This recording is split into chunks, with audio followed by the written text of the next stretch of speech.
Hoje eu vou falar a respeito de uma mulher na história bíblica.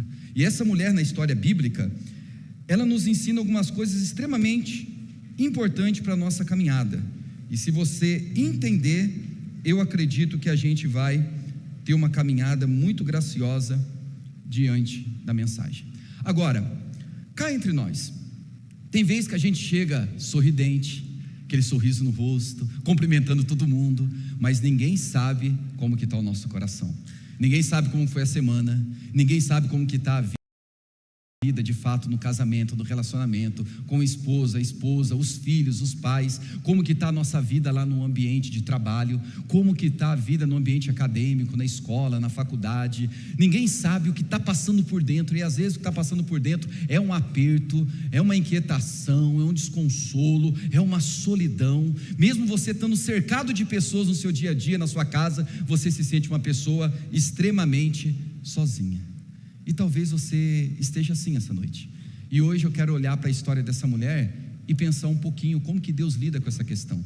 Eu lembrei de uma canção. Um dos nossos compositores brasileiros compôs uma canção que a primeira parte diz assim: ninguém sabe a mágoa que trago no peito. Quem me vê sorrir desse jeito nem sequer sabe da minha solidão. Quem conhece já deve estar aí na mente, né? Fazendo um... Em outras palavras, ninguém sabe a mágoa que eu trago no peito. Quem me vê sorrir desse jeito nem sequer sabe da minha solidão. E como que a gente lida com essas questões? Como que a gente lida com essa mágoa que ninguém vê? Aí a canção propõe um caminho alternativo. Finge que está tudo bem, ou não fale sobre o assunto. Vamos falar sobre outras coisas. Afinal de contas, você não sabe porque a minha alma está assim. Você não sabe porque eu estou magoado, porque eu estou ferido, porque eu estou angustiado. Você não tem ideia do que está acontecendo comigo. Então faz assim, vamos falar de outras coisas. Aí a canção vai continuar dizendo: minha dor vai passando esquecida, vou vivendo essa vida do jeito que ela me levar. Vamos falar de mulher, da morena e dinheiro, do batuque, do surdo e até do pandeiro. Mas não fale da vida, que você não sabe o que eu já passei. Aí ele vai dizer: do jeito eu levo a vida, do jeito que ela me levar é desse jeito. Perceba que o autor está dizendo assim: não fale daquilo que você não sabe do que eu passei. Nem queira conversar comigo, porque nem eu mesmo sei o porquê que eu estou assim, me sentindo tão angustiado, tão sozinho, tão sozinha. Então vamos falar sobre outras coisas. Vamos disfarçar? Vamos mudar de assunto? Parece que é mais fácil a gente tratar situações dessa forma. Vamos mudar de assunto, vamos fingir que tudo está bem. Eu continuo sorrindo, você continua retribuindo sorriso para mim. Eu continuo com essa cara de paisagem, você continua com a sua cara de paisagem, e a gente vai tocando a vida do jeito que a vida nos levar. É desse jeito. E assim a gente vai. Só que quando a gente olha para as Escrituras, a palavra ousa a interagir com essa dor que ninguém sabe que levamos e carregamos no peito. A palavra nos convida a experimentarmos de algo que aparentemente nós gostaríamos de negar, mas todavia ela nos chama a refletir à luz do Evangelho. E o texto que eu escolhi, quem chegou bem no início do culto, vocês viram algumas telas sendo projetadas e algumas frases. Ali eu fiz o resumo da pregação. Então quem chegou no início já sabe que eu vou pregar. Quem não sabe, acompanha, e no final a gente vê novamente as frases que ficaram passando no início. Pois bem, o texto que eu escolhi se encontra no primeiro livro de Samuel, capítulo 1. Você pode ler na sua Bíblia, você pode ler no seu aplicativo ou acompanhar na projeção. Diz assim: peço a paciência porque eu lerei, vou explicar e depois a gente sai aprendendo com o que o texto tem a nos dizer, tá bom? Houve um homem de Ramataim Zofim, da região montanhosa de Efraim, cujo nome era Eucana, filho de Jeroão, filho de Eliú, filho de Tou, filho de Zufi, efraimita. Aí já fica uma boa lista de sugestão de nome para as mamães que estão gestando, né? Tá na dúvida? Tá aí, ó. Pega esse versículo 1, extremamente criativo. Tinha ele 2 mulheres. Opa, a risada do início agora já dá uma quedinha, né? Depois a gente volta aí. Tinha ele 2 mulheres. Uma se chamava Ana e a outra Penina. Penina tinha filhos, Ana, porém, não os tinha. Este homem subia da sua cidade de ano em ano a adorar e a sacrificar ao Senhor dos Exércitos em Siló. Estavam ali os 2 filhos de Eli, Ofne e Finéias, como sacerdotes do Senhor. No dia em que Eucana oferecia o seu sacrifício, dava a ele porções deste a Penina, sua mulher, e a todos os seus filhos e filhas. A Ana, porém, dava porção dupla, porque ele a amava, ainda mesmo que o Senhor a houvesse deixado estéril. A sua rival a provocava excessivamente para irritar, porquanto o Senhor lhe havia cerrado a madre. E assim o fazia ele, de ano em ano. E todas as vezes que Ana subia à casa do Senhor, a outra a irritava, pelo que chorava e não comia. Então Eucana, seu marido, lhe disse: Ana, por que choras? E por que não comes? E por que estás de coração triste? Não te sou eu melhor do que 10 filhos? Após terem comido e bebido em Siló, estando Eli o sacerdote assentado numa cadeira junto a um pilar do templo do Senhor, levantou-se Ana e com amargura de alma orou ao Senhor e chorou abundantemente. E fez um voto, dizendo: Senhor dos exércitos, se benignamente atentares para a aflição da tua serva, e de mim te lembrares, da tua serva te não esqueceres, e lhe deres um filho varão, ao Senhor o darei por todos os dias da sua vida, e sobre a sua cabeça não passará navalha. Demorando-se ela no orar perante o Senhor, passou Eli a observar-lhe o movimento dos lábios. Porquanto Ana só no coração falava, seus lábios se moviam, porém não se lhe ouvia voz nenhuma. Por isso Eli a teve por embriagada. E lhe disse: até quando estarás tu embriagada? Aparta de ti este vinho. Porém Ana respondeu: não, Senhor meu, eu sou mulher atribulada de espírito, não bebi nem vinho nem bebida forte, porém veio derramando a minha alma perante o Senhor. Não tenhas, pois, a tua serva por filha de Belial, porque pelo excesso da minha ansiedade e da minha aflição é que tenho falado até agora. Então lhe respondeu Eli: vai-te em paz, e o Deus de Israel te conceda a petição que lhe fizeste. E disse ela: ache a tua serva mercê diante de ti. Assim a mulher se foi seu caminho e comeu, e o seu semblante já não era triste. Levantaram-se de madrugada e adoraram perante o Senhor, e voltaram e chegaram à sua casa a Ramá.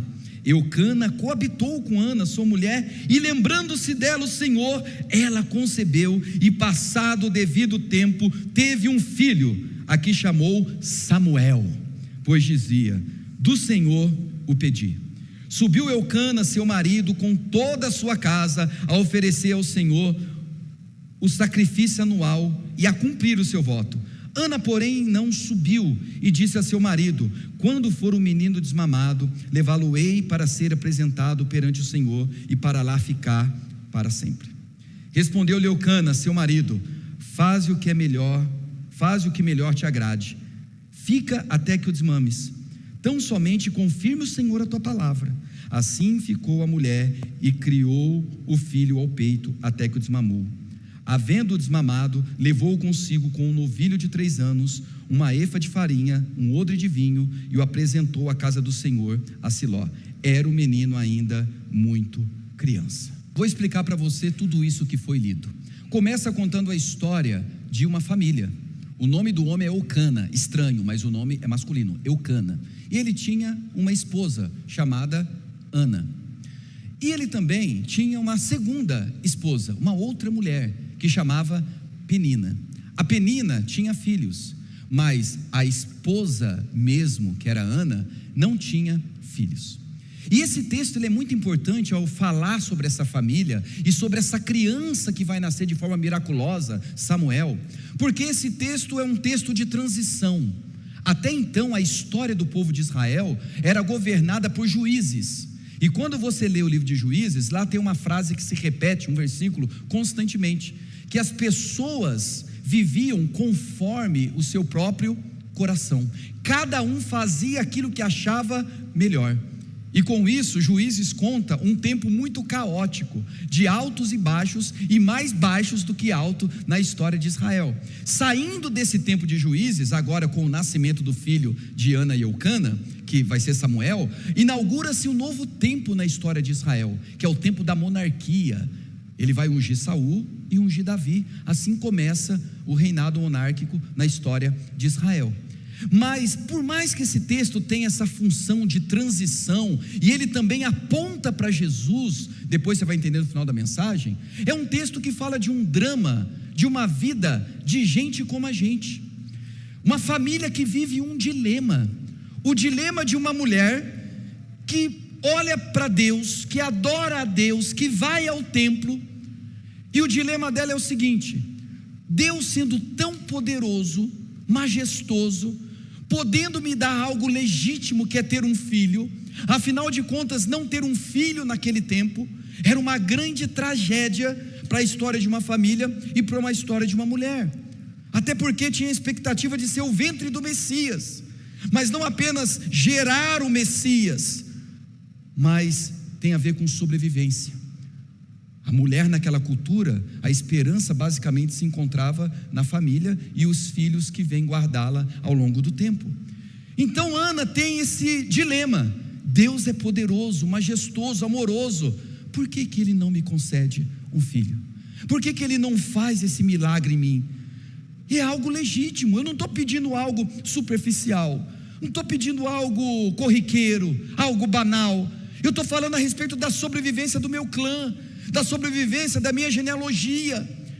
Quem serei eu nessa sociedade em que a mulher estéril, a mulher já não tinha praticamente um lugar na sociedade, e sendo estéril, era uma situação muito delicada, e o Deus que eu adoro, que eu amo, não muda a minha história, e assim eu permaneço durante tanto tempo.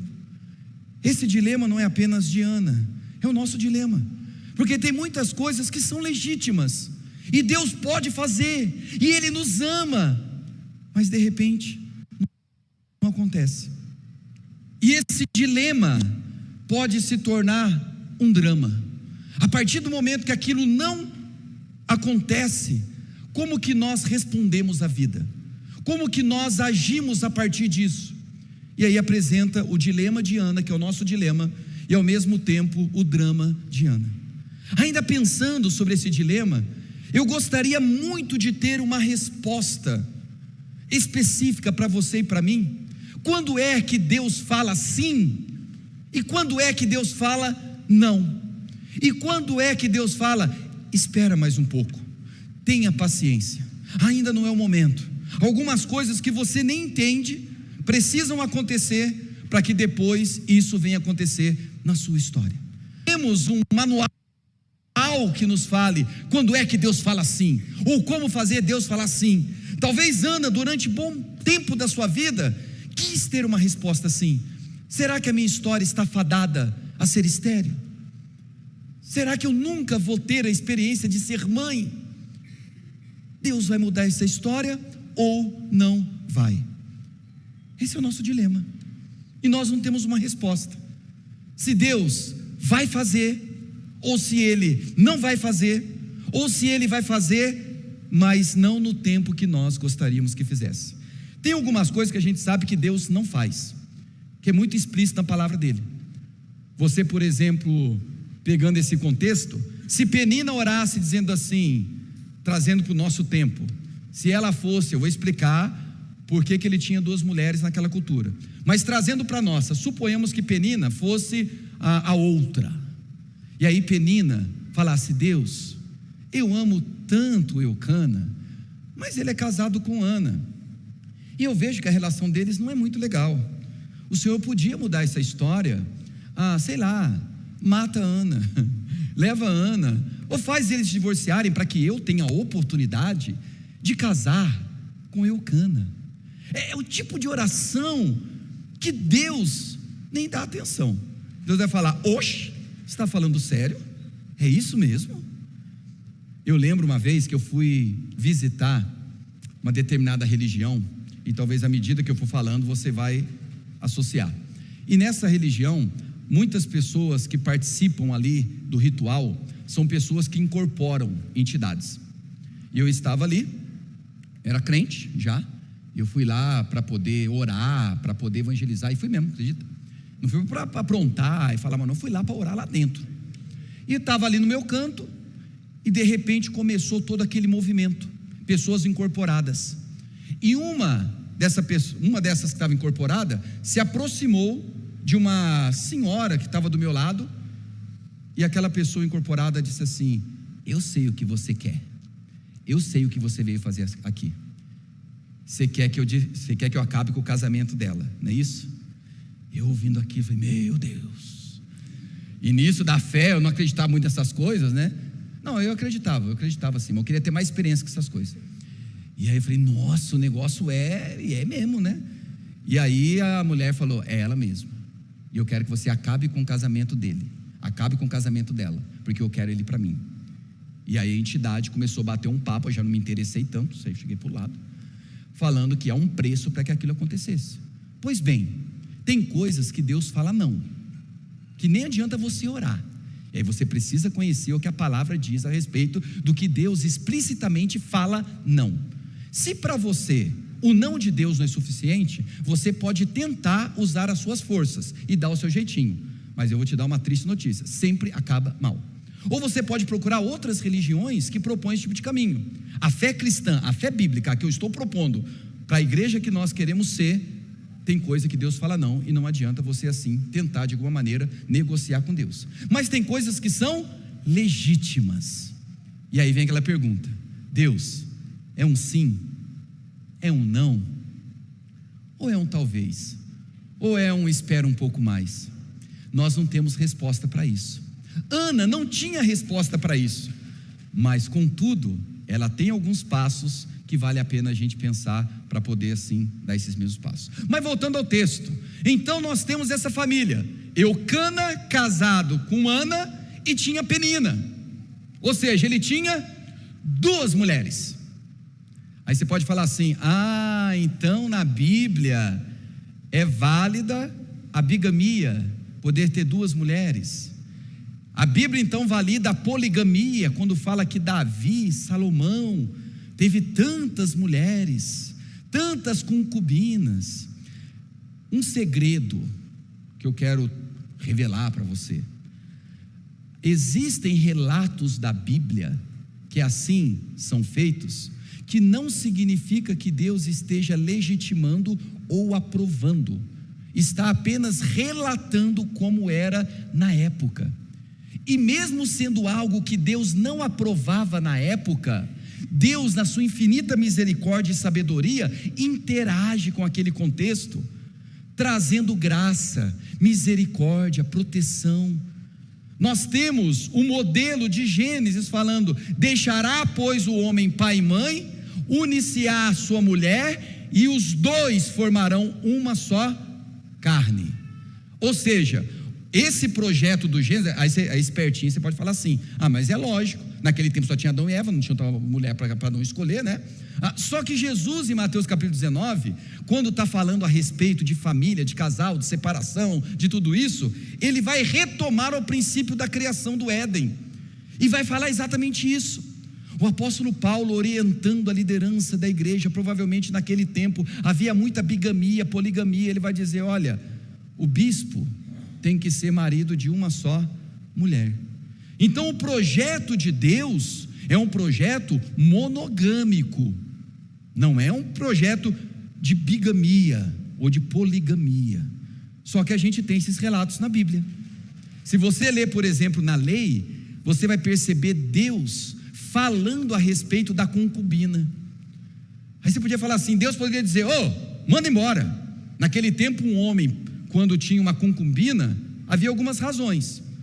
A primeira, talvez, o que acontecia aqui com Eucana: quando a esposa era estéril, procurava uma mulher para poder assim se tornar concubina e dar sequência à genealogia, à geração. Você deve se lembrar de Abraão, Sara, não podem ter filhos, vai arrumar um jeitinho, pega a concubina Agar, e assim a gente tem toda a história de Ismael nascendo. E quando Deus vai falar da concubina, você percebe Deus tendo palavras graciosas, protetivas, porque a mulher que já não tinha lá o seu valor, era tratada como alguém descartável. E aí dentro daquele contexto, olha que interessante, isso aqui a gente podia abrir uma janela, passar por ela, ou por uma porta, entrar por ela e ir longe.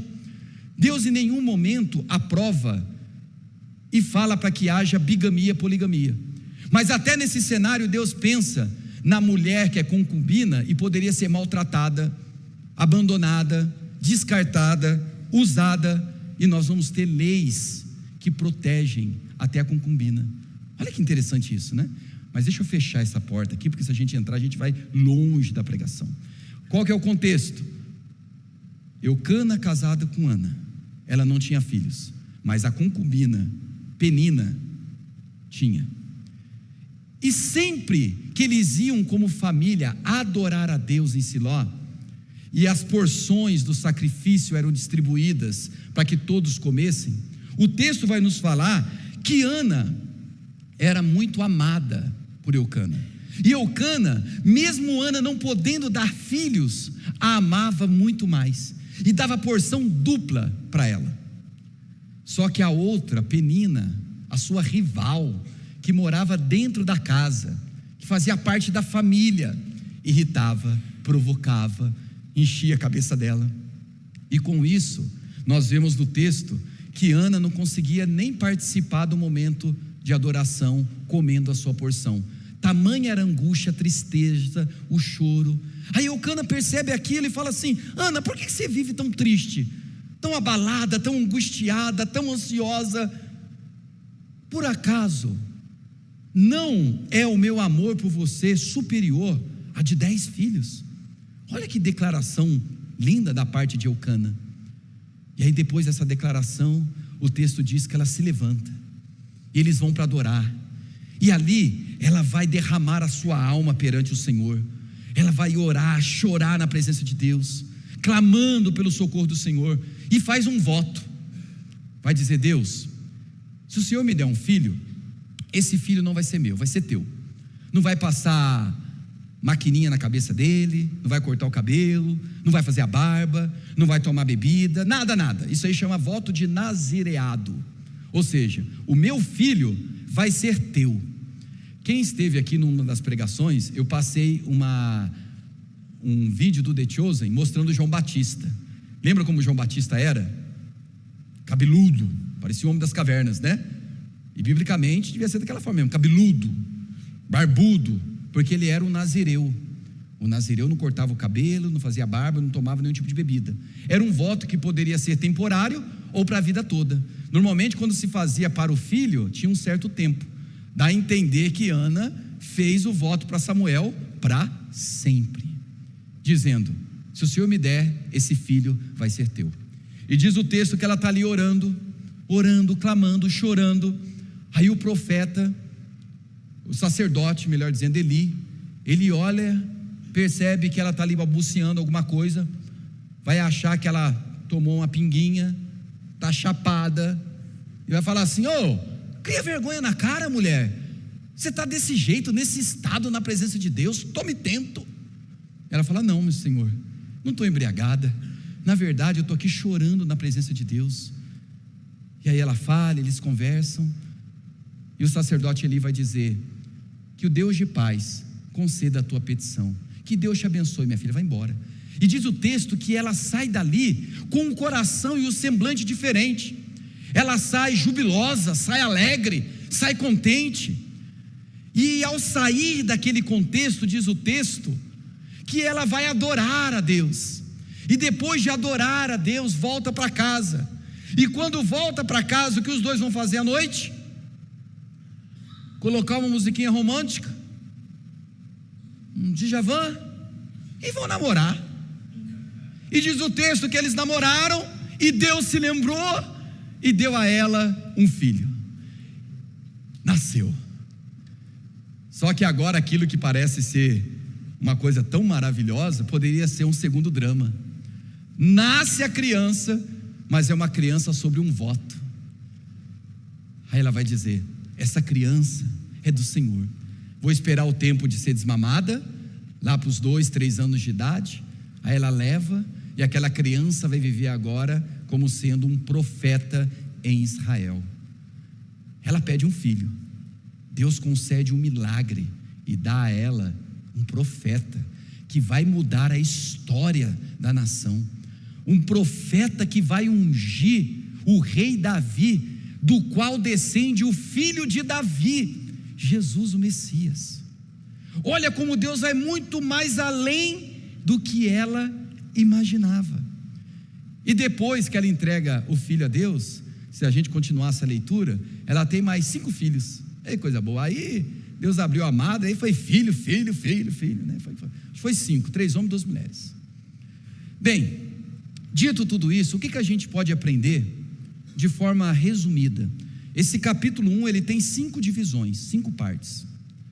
A primeira é a apresentação da família, já falei para vocês.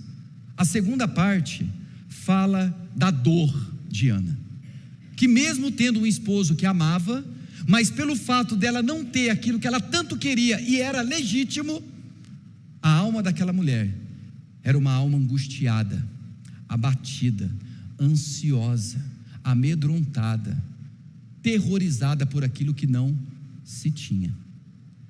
E para complicar a história dela, ela não apenas vivia esse dilema pessoal, havia próximo a ela, na casa dela, alguém que fazia parte da família, que estava ali do lado, que comia na mesa, que ia na igreja com ela, Penina. E Penina a irritava, a provocava. Sempre que ia para a igreja, que ia para o templo, o que Penina fazia? Você vai adorar o Deus que não te deu filhos? Você vai adorar o Deus que não atendeu a tua petição? Você vai adorar a Deus que me atendeu e não te atendeu? Perceba o ambiente angustiante que essa mulher vivia. E esse ambiente era uma coisa tão complicada para Ana, que diz o texto que ela vivia de forma angustiada, abatida, desanimada. E quando o esposo fala: mas Ana, não sou eu em amor por você mais do que 10 filhos? É como se aquela mulher já vivesse tanto tempo naquele dilema e naquele drama, que o que ela tinha de tão precioso, que era um esposo que a amava, mesmo ela não podendo dar filhos a ele, é como se aquilo para ela já tivesse perdido o motivo da alegria de sorrir, de viver. O que eu aprendo com isso? Existem realidades na nossa vida, esses dilemas que nós enfrentamos, de coisas que nós gostaríamos de ter e não temos, coisas que gostaríamos que acontecesse e não acontece no nosso tempo. E isso pode, se não for bem digerido, isso pode começar a envenenar a nossa alma, a nos abater, a nos entristecer. E de repente a gente até vai na presença de Deus, mas vai com um coração tão angustiado, como diz o texto, que eu não consigo nem comer a porção que me é devida. Tem gente que às vezes vem para a igreja, vem para um contexto como esse, mas a alma está tão ferida, angustiada, aflita, que não consegue nem comer a sua porção, que não consegue nem desfrutar da presença de Deus. Está aqui, mas ao mesmo tempo é muito estranho estar aqui. Fala de Deus, mas ao mesmo tempo é muito estranho essa relação com Deus, porque lacera na alma, e dilacera a alma a realidade de que Deus poderia fazer, e Deus não fez por mim, e fez para outros.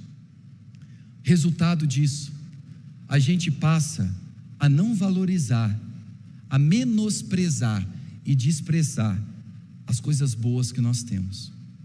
É isso que Eucana está dizendo para Ana: Ana, meu amor por você é superior a de 10 filhos, Ana.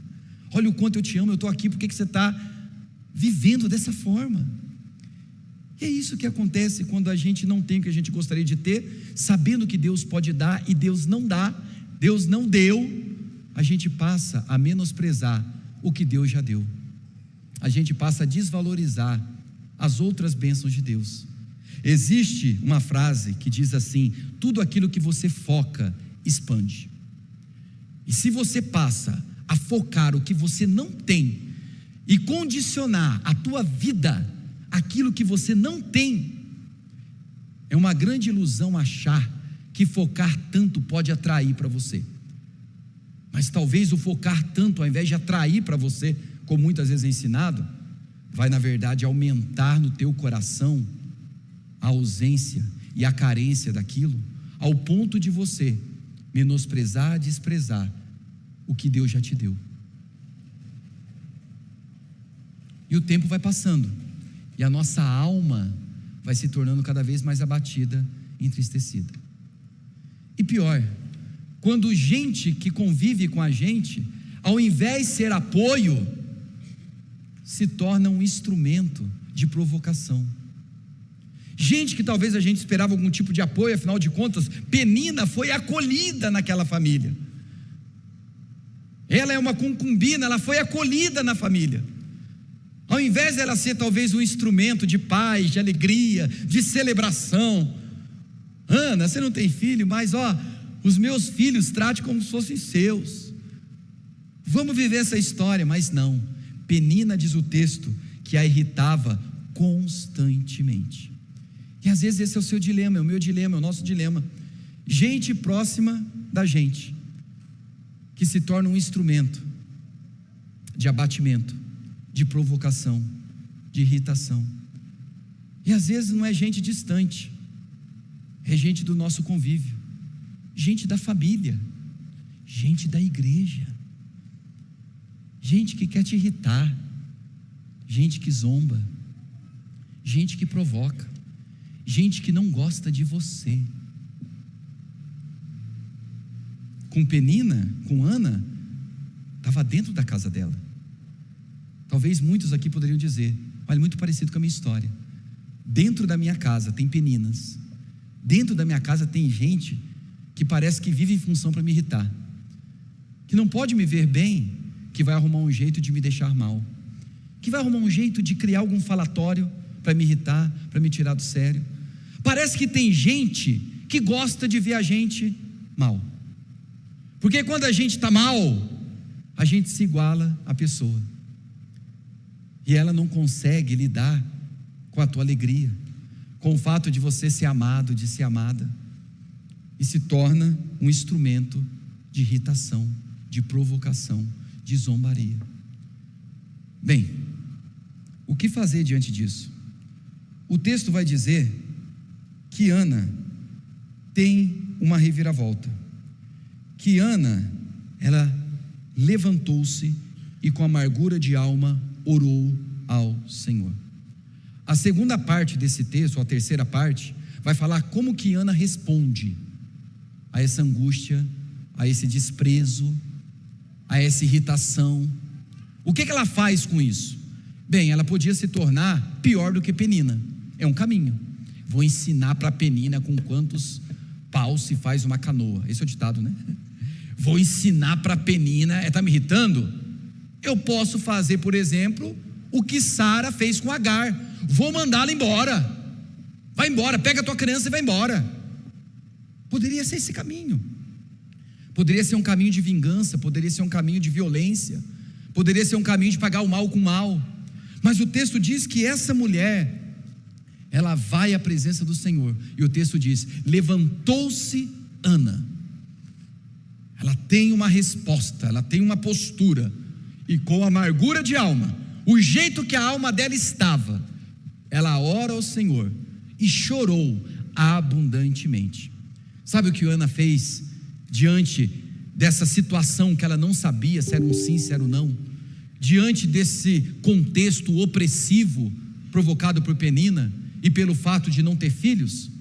Ela poderia ter se tornado igual a Penina, ela poderia ter desistido, ela poderia ter fugido, mas diz o texto que ela ora ao Senhor e ela chora na presença de Deus. E se nós quisermos experimentar de uma reviravolta em qualquer sentido, começa com a oração, começa com derramar o coração na presença de Deus. Não espere o momento ideal para orar, não espere o momento ideal para buscar a Deus. É exatamente do jeito que você está, quebrado, quebrada, amargurado, com a alma toda dilacerada. É desse jeito, se assim o for. Mas busque o Senhor, chore na presença dEle, clame. Ela vai orar, ela vai buscar a Deus, e ela faz um voto. E aqui vale a pena a gente entender que os votos que aconteciam no Antigo Testamento, quando a gente lê à luz do Novo Testamento, Deus não nos chama a fazer votos, Deus não nos chama a fazer promessa. Deus, se o Senhor fizer isso, eu vou fazer aquilo outro. Porque agora a gente vive numa nova dimensão, numa nova realidade, do Cristo que pagou o voto eterno, do Cristo que realizou na cruz do Calvário e conquistou para nós toda sorte de bênçãos nas regiões celestiais. Você não precisa fazer alguma mandinga com Deus, fazer algum pacto, fazer algum patuá, fazer algum tipo de ritual para que Deus faça algo por você. Então o que nós extraímos desse voto de Ana? Nós extraímos o coração de uma pessoa que agora entendeu que qualquer coisa que eu possa ter da parte de Deus pertence ao próprio Deus. O voto dela é o seguinte: se o Senhor me der, é seu. Se eu gestar uma criança, essa criança é sua. Deus, se o Senhor fizer esse milagre vai ser do Senhor. E a hora que Ana tem esse entendimento, as coisas começam a mudar. Tem coisas que Deus talvez não nos dá, porque se Ele desse, a gente ia transformar a bênção de Deus num Deus de bênção para nós. Nós iríamos transformar o que Deus dá no nosso próprio Deus.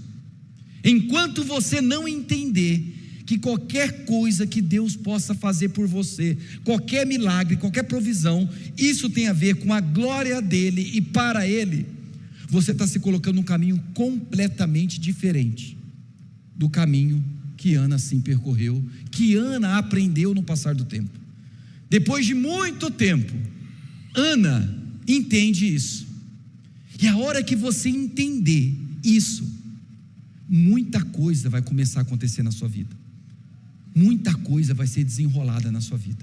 Mas enquanto você tiver uma mentalidade de idolatrar aquilo que Deus possa vir a te dar, saiba que Deus retém. Porque que pai que vai dar uma navalha para o filho fazer a barba, sendo que o filho não sabe usar nenhum prestor barba de uma lâmina? Que pai que vai dar uma moto para o filho, sendo que o filho não sabe andar nem de velotrol? Que pai inconsequente seria esse? Então, enquanto você não tiver essa clareza na tua mente, essa compreensão, Deus, qualquer coisa que eu venha a ter, em nenhum momento isso vai ocupar o teu lugar em mim, aí você está entendendo o que é uma caminhada com o Senhor. Talvez tenha coisas que Deus não te deu até hoje, e Ele não vai te dar, enquanto você não entender isso, porque se Ele te desse, você iria idolatrar a bênção de Deus, e transformar a bênção de Deus, e trocar a bênção de Deus pelo Deus da bênção. Deus vai para escanteio, e você vai idolatrar muito aquilo. Você conseguiria dizer: Deus, se o Senhor me der um filho, ele vai ser teu. Eu não quero projetar sobre o meu filho os sonhos que eu não vivi. Tem pai que faz isso, que quer ter filho, ou quer projetar no filho os sonhos que não vivera. Quer que o filho faça a faculdade que ele nunca fez, quer que o filho seja a pessoa que ele nunca foi, ou até que ele é. Em outras palavras, eu estou criando um filho para mim, eu vou moldar conforme a minha imagem e semelhança. Aí Deus olha e diz assim: você não entendeu ainda, você não entendeu que aquilo que eu posso te dar, se for para ocupar o meu lugar no teu coração, não faz sentido você ter. Mas a hora que você entende isso, aí as coisas começam a desenrolar. Ana orou abundantemente, chorou, derramou seu coração na presença do Senhor, e ela fez um voto. Ela compreendeu que aquilo que ela poderia ter da parte de Deus, em momento algum, a partir de agora, ocuparia o lugar de Deus. E o texto diz que ela demorava em oração na presença do Senhor. Às vezes a gente até começa a orar, mas desiste de orar rapidamente. A gente não se demora na presença de Deus em oração. a gente não persevera em oração. E você não entendeu que o perseverar em oração forma algo em você, para que quando você tiver a bênção de Deus, você vai saber lidar com a bênção de Deus e não ser dominado por ela. A oração demorada, e aqui eu não estou falando necessariamente do tempo que você ora, 1 minuto, 5 minutos, 10 minutos, 1 hora, não é isso necessariamente que eu estou dizendo, mas essa perseverança na presença perante o Senhor. Quanto mais tempo você passa em Deus, mais de Cristo é formado em você, mais de Deus transborda em você, mais a tua mente vai mudando para lidar com os nãos de Deus. Aqueles nãos que te angustiavam, agora você sabe lidar, porque você tem passado tempo perante o Senhor. Talvez a espera que você vai ter que ter, a paciência que você vai ter que ter, se você não estiver no caminho da perseverança na presença perante o Senhor, essa paciência vai te angustiar, essa espera vai consumir a tua alma, você vai viver abatido, abatida, você vai menosprezar e desprezar as coisas boas que Deus já fez na sua vida.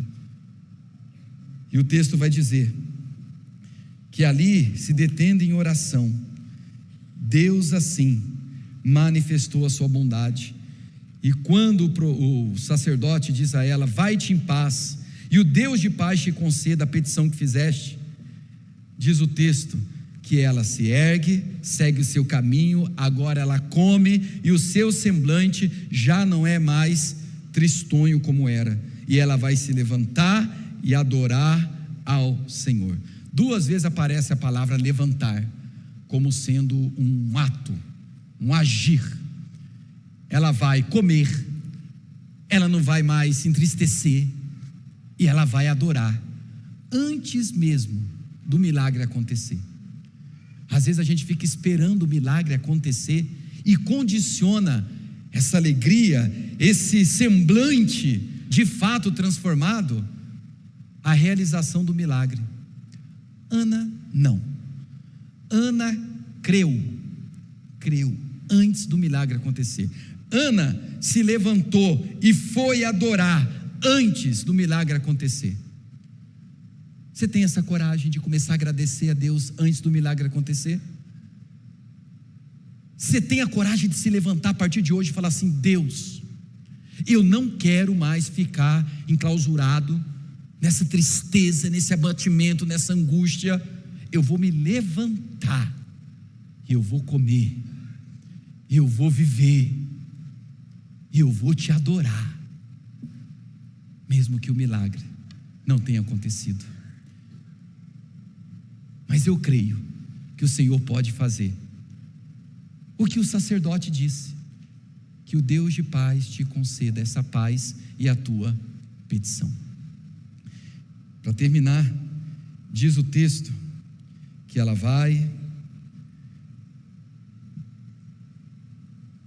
se lembrou, ela sai com seu esposo, eles vão adorar a Deus, voltam para casa. Vai dizer o texto que eles coabitaram e Deus se lembrou dela, dando a ela um filho. Ela vai viver a vida. Poderia falar: não quero mais saber de me alegrar com meu esposo, de ter relação com meu esposo, afinal de contas, não posso ter filhos. Mas não, ela vai se alegrar, ela vai celebrar, vai adorar. E de repente Deus age, de repente Deus a surpreende. Nós começamos falando de uma canção do nosso mundo musical, em que o autor propõe: ninguém sabe a dor que eu carrego aqui dentro, ninguém sabe as marcas que eu tenho, mas eu também não quero falar sobre isso. Vamos fazer outras coisas para se distrair e esquecer dessas dores. Ana poderia ter feito isso, mas não. Ela vai falar com Deus sobre as suas dores, ela vai derramar diante de Deus a sua angústia, ela vai chorar diante do Senhor, ela vai compreender e fazer um voto: Deus, o que eu posso ter de ti não vai ocupar o teu lugar em mim. Ana vai adorar a Deus, se levantar, viver a sua vida para a glória do Senhor, antes do milagre acontecer. Eu falei para vocês que esse texto desemboca em Jesus, porque quando a gente olha no Evangelho de Lucas, capítulo 2, Maria, mãe de Jesus, ao estar grávida de Jesus de Nazaré, e de forma miraculosa, Ana era estéril, e Deus deu a ela um filho. Ela teve o caminho natural de ter a relação, mas foi Deus quem deu. Já no caso de Maria, ela era virgem, e Deus gerou nela pelo poder do Espírito, Jesus de Nazaré. E aí Maria faz um cântico, que nós conhecemos como o Magnificar de Maria. Minha alma engrandece ao Senhor, meu espírito se alegra em Deus, meu Salvador. E tudo que ela vai ali compor, tem a ver com o cântico de Ana, tem a ver com a canção que Ana vai fazer mais à frente. Então Ana não imaginava que não era apenas um filho que ela teria, mas era um profeta, e esse profeta iria ungir Davi, e de Davi teria o Cristo. E Maria um dia cantou a canção de Ana. Sabe por quê? Porque às vezes as nossas dores são transformadas em milagres, não apenas para nós, mas que vai tendo suas repercussões ao longo da história. Creia nisso nessa noite em nome de Jesus. Por mais que você não tenha realidades que são até legítimas, por mais que hoje você tenha um não de Deus, não se abate por isso. Derrame-se na presença do Senhor em oração, entenda e faça essa compreensão do voto. Deus, se tiver que ter alguma coisa que vai ocupar o teu lugar em mim, eu não quero. Se tal promoção na vida profissional, se tal dinheiro, se tal prosperidade for ocupar o teu lugar em mim, ao ponto de eu não ter mais tempo para nada e para ninguém, Deus, não me dê. Agora, se for para ter e for para a tua glória, e eu quero viver com essa compreensão, o que eu tiver é para a tua glória, eis-me aqui, eu espero o tempo que for necessário, e eu esperarei perseverando em oração na tua presença e te adorando antes do milagre acontecer. Vamos orar? Quero chamar o pessoal do louvor à frente já. Só que antes de você orar, eu falei para vocês que a mensagem começou, o culto começou com o resumo da mensagem. Quem chegou às 7 ou antes das 7 já sabia o que seria pregado, algumas frases. E eu quero passar essas frases. Coloca para mim o vídeo, Isaac, por gentileza. Vai lendo essas frases, você vai ter 6 segundos para ler cada frase. Vai lendo aí.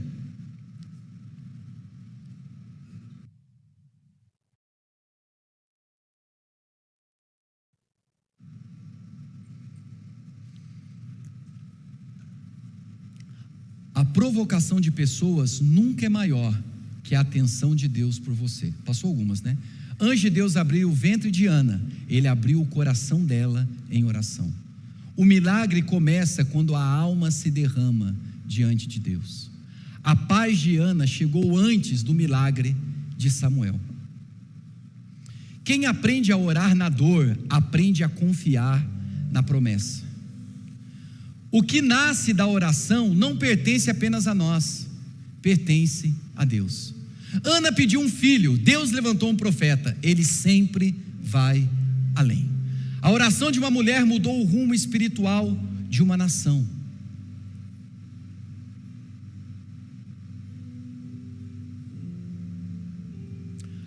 A dor que ninguém entende pode se tornar a oração que Deus responde.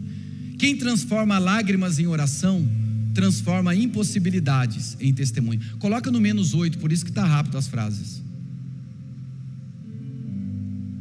Deixa no -8. Lê você aí, cansei de ler. Vai lendo aí, vai pensando.